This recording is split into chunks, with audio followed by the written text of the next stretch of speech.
What's up, guys? Ben here, bringing you another video today. I'm at the FaZe Toronto office. Shout out to Seabass and the crew for letting me record a few videos whilst being here in Toronto from their office. Is pretty sick. Whenever I travel, I have to use that like HyperX mic, and it's not as good. We got this nice nice Shure mics that we're using, so shout out to them. But I want to talk about the awards race in this episode, specifically two awards. I want to talk about Rookie of the Year, and I want to talk about the MVP. We're going to take a look at some polling that Breaking Point did and kind of see how some of the voting is shaking out amongst the community, and kind of talk about where I think, in my personal thought process, these awards rank. I think a lot will be decided after Major 5, so I really want to discuss that as well. But let's dive in and see kind of some of the front runners right now for both awards. All right, so I'm going to be using the Breaking Point fan poll for like part of this conversation. So shout out to the Breaking Point crew.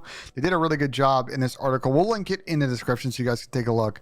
But I want to scroll down here to sort of the end and talk about their thoughts on the MVP voting and Rookie of the Year. So right now with their voting on their end, and I know they've done some coaches polls as well, they have like the following ranking for the MVP votes right now. They have Abizi in first, Scrappy in second, Pred in third, Dashy in fourth, Octane in fifth. So a couple of thoughts off the bat. One is, I think based on their current standings position, the fact they've won an event this season, they've been the most consistent team. I think Abizi being at the top makes a lot of sense. I think that's pretty kind of unanimous. No matter how you feel about your favorite team, I think if FaZe kind of keep that #1 spot, they win this event, for example, I think that's a pretty clean lock. But if someone else wins, if FaZe falters, things get a little bit interesting. I think for me, I might make a couple of tweaks to this. I think Scrap, more so than maybe someone on FaZe, or more so on Optic right now, is probably second place in the voting. You might call me crazy, but Toronto's already won an event this season. Scrap has looked really good. He's been playing amazing this stage, even while his team has lost a couple of matches. I think that it's clear that he's what elevates his team to the next level, and I think his case for being kind of a runner-up for the MVP is pretty good. I'd like and kind of see Pred in the top 5, but with how bad Seattle's been for the majority of this season, I think he's more of a thought at the back end of the 5th. To me, I would move Bruce and Sam up a spot, and I think the kind of conversation around both is sort of very interesting. One, in terms of Sam, I think it's a no-brainer. I think Octane was their best player last stage when they won the event. I think he's improved a lot of issues he had in modes like Search and Destroy. So him being in this conversation, I think, is fair.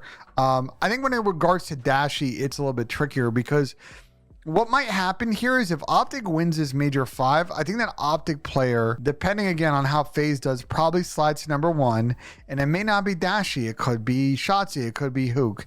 I think it's kind of an open conversation right now who from the Optic squad, and they have played really well throughout the spring, and I think someone deserves from their team to be in this conversation, is going to actually slot in that spot. For me, yeah, so I would do a BZ, Scrappy, Dashy, Octane, and then Pred. And I think basically, you know, this is kind of how things are right now. I think whichever one of these teams wins an event, I don't think it's going to be Seattle, I'll be honest, is probably going to get it. We can see crazy stuff though, like if New York wins, I think Hydra is now completely back in this conversation and may end up being first. The Major 5 recency bias is going to be really key in how I think this award will get voted by the people that actually vote in the award. And so I think it's kind of hard. I mean, we can conjecture on kind of how things stand right now, but I think a lot's going to be decided after the event, and we'll kind of do another video where I kind of give my thoughts as sort of the voting goes on, which I assume is happening after this Major. I don't know why they would do it before the Major, but I think after this Major, people get their votes in, and we'll see who wins MVP at Champs. All right, so let's talk about Rookie of the Year. So this is a little bit of a